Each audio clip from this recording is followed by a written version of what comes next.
என்ன sir whistle? Miracle மண்டேன்னு சொன்னோம்ல. இல்லைங்க, அதை தான் ரொம்ப தெளிவாக அவர் புரிஞ்சுக்கிட்டு, தன்னந்தனி ஆளு நீ ஏளனமா பாரு, கொஞ்சம் தள்ளி நின்று பார்த்தா பின்னால் 8 கோடி பேருன்னு.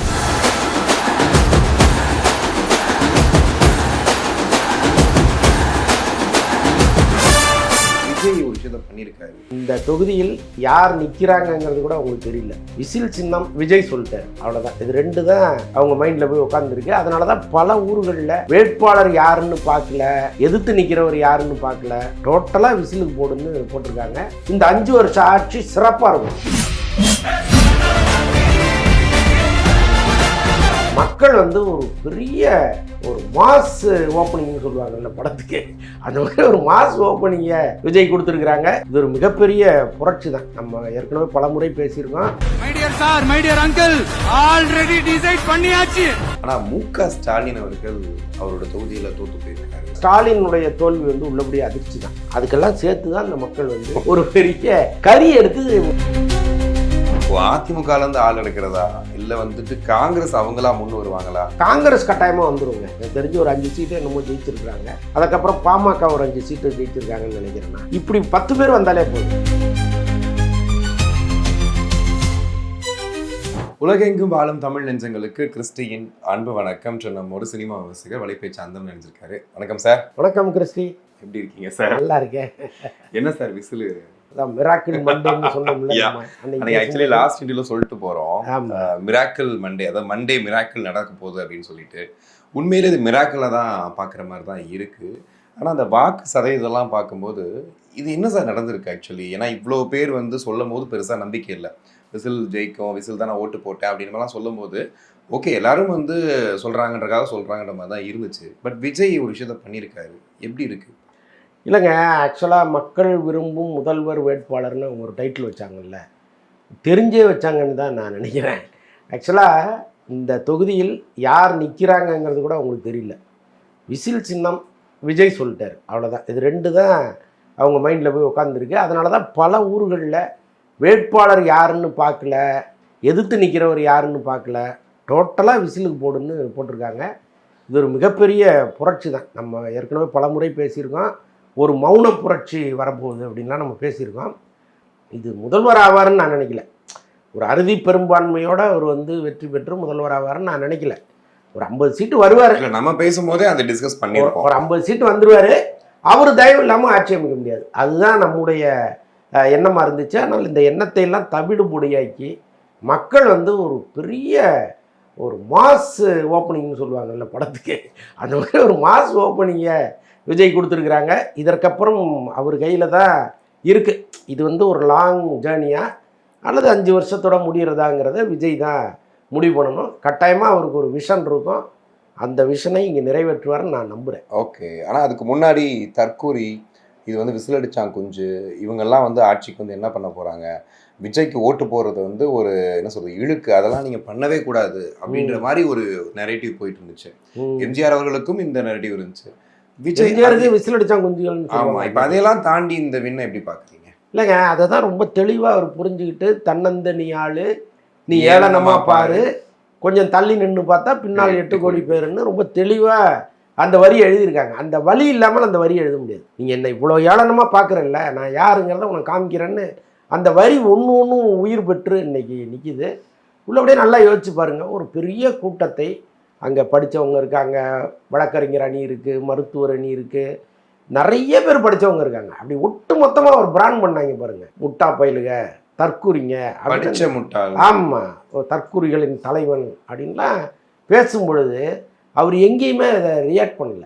என்ன வேணாலும் திட்டிக்க அப்படின்னு அவருக்கு ஒரு இயற்கையான ஒரு சுபாவம் ஒன்று இருக்குது. ரொம்ப அமைதியாக அப்படியே எல்லாத்தையும் பார்க்கறது, கவனிக்கிறது, அது மாதிரி இருந்துட்டார். அதுதான் மக்கள் மத்தியில் ஒரு பெரிய விஷயமாக பார்க்கப்பட்டுச்சு. என்னடா அது இப்படி மாறி மாறி திட்டுறாங்க, அசிங்கப்படுத்துகிறாங்க, எல்லாத்துக்கும் இந்த ஆள் வந்து எல்லாத்தையும் தாங்கிட்டு ஒரு ஆள் நிற்கிறாங்க, அப்போ நாம் வந்து அவன் பின்னாடி நிற்கணும் அப்படிங்கிற ஒரு எண்ணம் வந்து மக்களுக்கு வந்துடுச்சு. ஸோ அதுதான் இன்றைக்கி இவ்வளோ பெரிய வெற்றி அவர் கொடுத்துருக்குங்க. ஓகே, நமக்கு ஒரு டெம்ப்ளேட் அரசியல் சொல்லுவாங்க, மக்களை சந்திக்கணும், பேசணும் அப்படின்ற மாதிரி விஷயங்கள்லாம். ஆனால் தாவேக்காவை பொறுத்த வரைக்கும் ஆரம்பிச்சதுலேருந்து விஜய் அவர்கள் எப்பயாவது தான் வெளியே வருவார் அப்படின்ற குற்றச்சாட்டு இருந்துச்சு. பிரச்சாரத்திலுமே நிறைய தொகுதிகளுக்கு போகல, 234 தொகுதிகளுக்குமே ஒரு முழுசா போகல, ஒரு சில தொகுதிகள் தான் போயிட்டு வந்தாருன்னு சொல்லிட்டு. ஆனா எந்த நம்பிக்கையில இந்த அளவுக்கு வாக்குகள் போய் விழுந்திருக்கு அந்த இடத்துல? இல்லைங்க, அவருடைய சுச்சுவேஷனை அவங்க புரிஞ்சுக்கிட்டாங்க. ஆக்சுவலாக கரூர் சம்பவம் நடக்கிற வரைக்கும் அவர் ரொம்ப ஃபாஸ்ட்டாக தான் இருந்தார். எல்லாரையும் பார்க்கணுங்கிற ஒரு வேகத்தோடு தான் அவர் கிளம்புனார். அவங்க முடிவு பண்ணி வச்சது 8 மாநாடு, 234 தொகுதிக்கும் ஒரு ட்ராவல் அப்படிங்கிற மாதிரி தான் அவங்க ஏற்கனவே முடிவு பண்ணி வச்சாங்க. இந்த கரூர் சம்பவத்துக்கு பிறகு எல்லாமே மாறிடுச்சு. அவரே பயந்துட்டார்.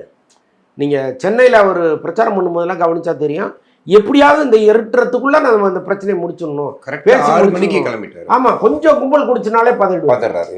அப்போ ஒரு பக்கம் வந்து இந்த எஸ்ஓபின்னு போட்டு அவருக்கு ஒரு நெருக்கடி கொடுக்கறது, இன்னொரு பக்கம் இந்த வர்ற கூட்டத்தை முறையாக ஆர்கனைஸ் பண்ணாமல் அப்படியே எங்கேயாவது போங்க எப்படியாவது விழுங்கன்னு விட்டுறது. இது ரெண்டையுமே அவருக்கு ஒரு மன ரீதியாக ஒரு மரண பயத்தை காமிக்கணும்னே பண்ணிக்கிட்டு இருந்தாங்க.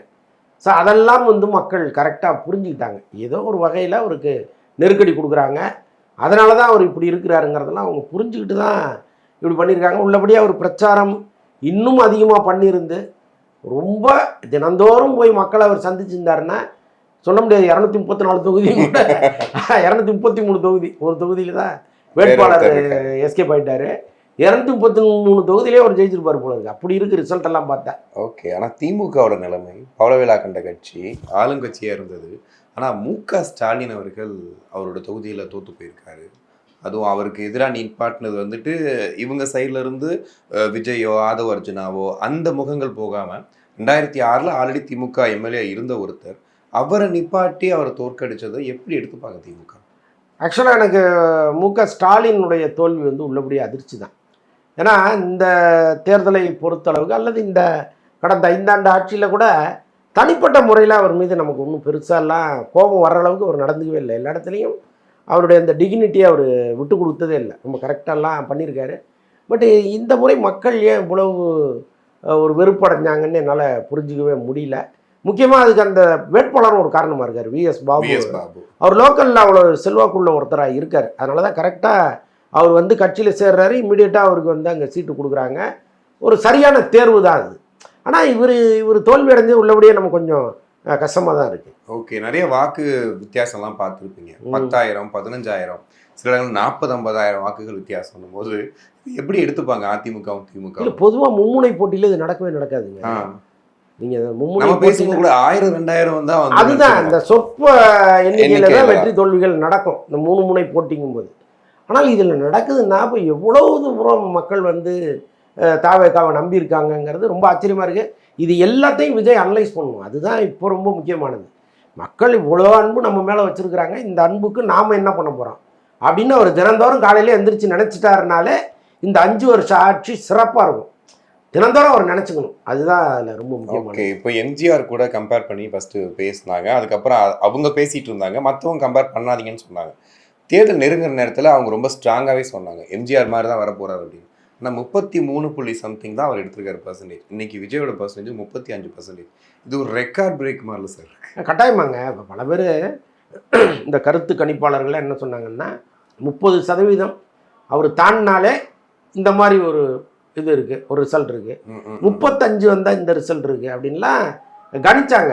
பட் அவங்க கணிப்பு அப்படியே நிறைவேறி இருக்கேங்கிறது தான் நமக்கு ரொம்ப ஆச்சரியமாக இருக்குது.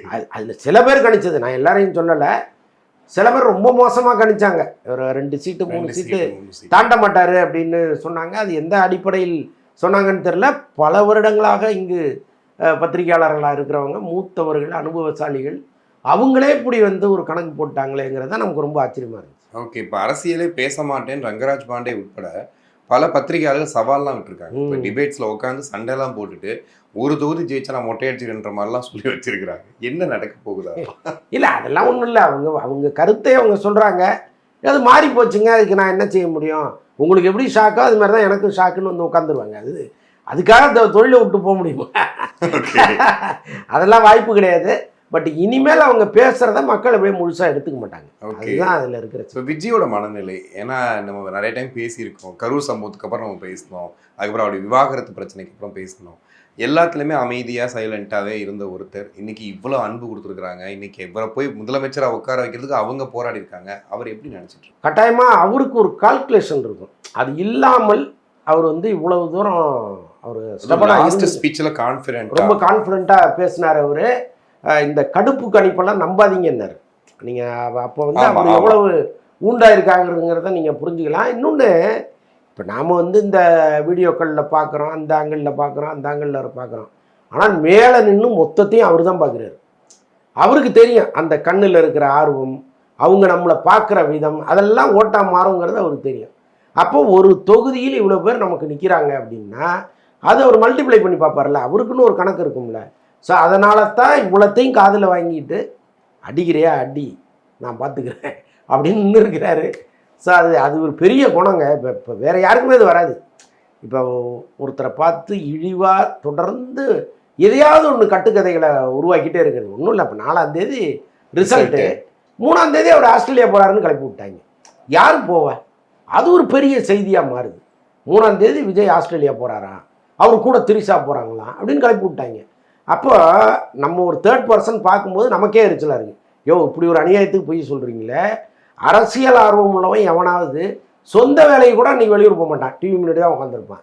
இவ்வளோ பெரிய கட்சி ஒருத்தர் நடத்திட்டு எப்படி ஆஸ்திரேலியா போவார்? இது கூட நீங்கள் வந்து புரிஞ்சுக்காமல் ஒரு செய்தியை வெளியிடுறீங்கன்னா இது நியாயம் இருக்கான்னு நம்ம நினச்சோம். அவர் எவ்வளோ நினச்சிருப்பாரு, எவ்வளோ கோபம் வரும்.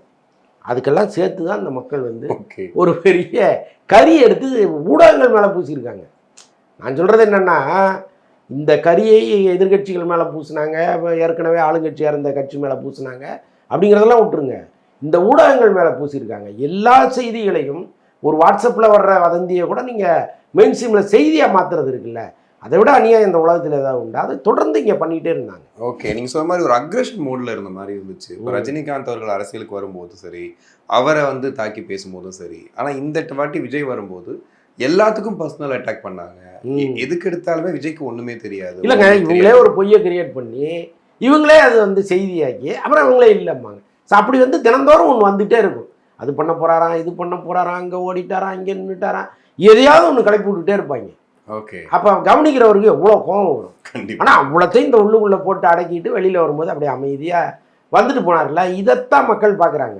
நிஜமாகவே இருந்தாலும் பஸ்ட் அவுட் ஆகி பேசணுமே, பேசாமல் ஒருத்தர் வர்றாரு, ஐயோ பாவம், ஐயோ பாவம்னு நினச்சிட்டாங்க. இந்த இந்த ஐயோ பாவம் தான் இன்றைக்கி இவ்வளோ பெரிய இடத்துல அவர் கொண்டு வந்து உட்கார வச்சிருக்கு. வேறு ஒன்றுமே கிடையாது. சிம்பத்தி, அவரை இப்படி அடிக்கிறீங்களேங்கிற சிம்பத்தி தான் முதல் காரணமே. ஓகே, இப்போ ஜெயக்குமார் அவர்கள் டெபாசிட் இழந்துட்டாருன்ற செய்தியை பார்க்குறோம்.